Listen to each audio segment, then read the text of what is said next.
Albert Fish was born in 1870. He would become one of America's most notorious serial killers. His real name was Hamilton Howard Fish, but he preferred Albert. Fish's life was a horror story from the start. He grew up in an orphanage where he experienced severe abuse. This dark beginning set the stage for his monstrous future. Fish's childhood was filled with pain. He was beaten and tortured by those who were supposed to care for him.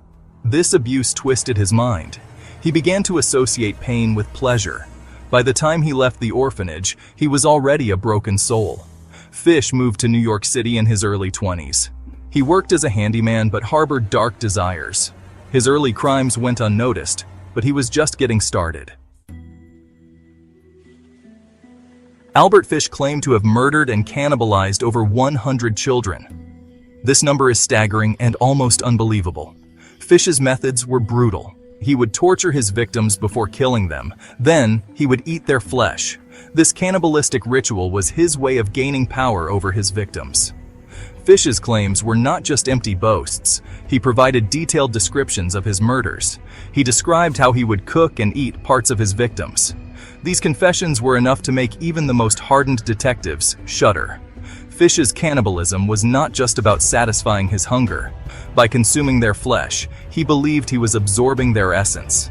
His claims of killing over 100 children were never fully verified, but the evidence suggests that he was telling the truth. Fish was a monster, and his reign of terror seemed unstoppable.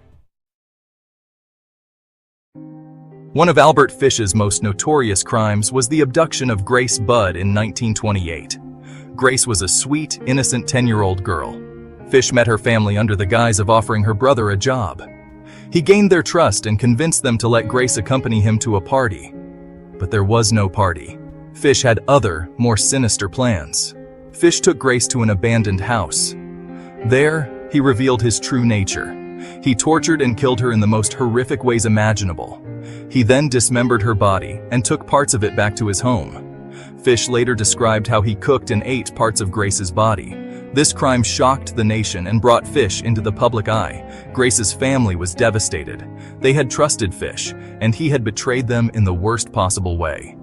The letter was eventually used as evidence to capture him, but it came too late for Grace. Albert Fish's sadism extended beyond his physical crimes. He also tormented the families of his victims through letters. These letters were detailed accounts of his crimes. They described the torture, murder, and cannibalism of his victims. Fish took pleasure in recounting his atrocities. He knew that his words would cause immense pain. One of the most infamous letters was sent to Grace Budd's mother. In it, Fish described how he had lured Grace away, tortured her, and then eaten parts of her body. The letter was written in a cold, detached manner. It was as if Fish was describing a mundane activity. This lack of empathy made the letter even more horrifying. Fish's letters were not just confessions. They were tools of psychological torture. He knew that the families would be haunted by his words. Fish reveled in this power. By writing about them, he could experience the thrill all over again. They were the ramblings of a truly twisted mind. Section 5. The sadistic nature of Albert Fish. Albert Fish's sadistic behaviors were not limited to his crimes against others. He also inflicted pain on himself. Fish had a penchant for self-mutilation. He would insert needles into his body, particularly in his pelvic region. X-rays taken after his arrest revealed at least 29 needles embedded in his flesh. This self-inflicted pain was a source of pleasure for him. Fish's sadism extended to his sexual fantasies. He was a masochist who derived pleasure from pain. He would flog himself with a nail-studded paddle. He also engaged in acts of extreme sexual depravity. His fantasies often involved children, torture, and cannibalism. These dark desires fueled his criminal activities. Fish's sadism was not just a private affair. He involved others in his twisted games. He would pay young boys to beat him with a paddle. Fish was a sadist in every sense of the word. It was an integral part of who he was. Section 6. The capture of a cannibal. Albert Fish's reign of terror came to an end in 1934. The letter he sent to Grace Budd's mother was his undoing. The envelope had a small emblem on it. This emblem led investigators to a boarding house where Fish had been staying. They tracked him down and arrested him. Fish was finally in custody, but the horror was far from over. Fish's arrest was a relief to many, but it also opened up a Pandora's box of horrors. During his interrogation, Fish confessed to numerous crimes. He provided detailed accounts of his murders and acts of cannibalism. His confessions were so graphic that they left even seasoned detectives in shock. Fish's capture was a turning point in the investigation. It allowed authorities to piece together his crimes. His capture marked the end of his reign of terror, but the scars he left behind would last forever. Section 7. The Trial and Execution. Albert Fish's trial began in March 1935. It was a media sensation. The public was fascinated and horrified by the details of his crimes. Fish's calm demeanor during the trial was chilling. He showed no remorse for his actions. Instead, he seemed to relish the attention. His lack of empathy was evident to everyone in the courtroom. The trial lasted for 10 days. Fish's defense tried to argue that he was insane. They claimed that his actions were the result of a diseased mind, but the jury was not convinced.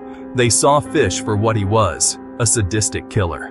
On March 22, 1935, Albert Fish was found guilty of first-degree murder. He was sentenced to death. Fish's execution was set for January 16, 1936. He spent his final days in Sing Sing prison. On the day of his execution, he walked to the electric chair with a smile on his face. Section 8. The Dark Legacy of Albert Fish. Albert Fish's dark legacy is one of horror and fascination. His crimes were so brutal that they defy comprehension. Fish's ability to blend into society while committing such atrocities is a chilling reminder of the evil that can lurk beneath the surface. His story has been the subject of numerous books, documentaries, and films. Each retelling adds to the legend of the Gray Man. Fish's legacy is also a testament to the resilience of the human spirit. Despite the horror of his actions, the families of his victims found a way to move forward. They turned their grief into a force for change. Many of them became advocates for children's safety.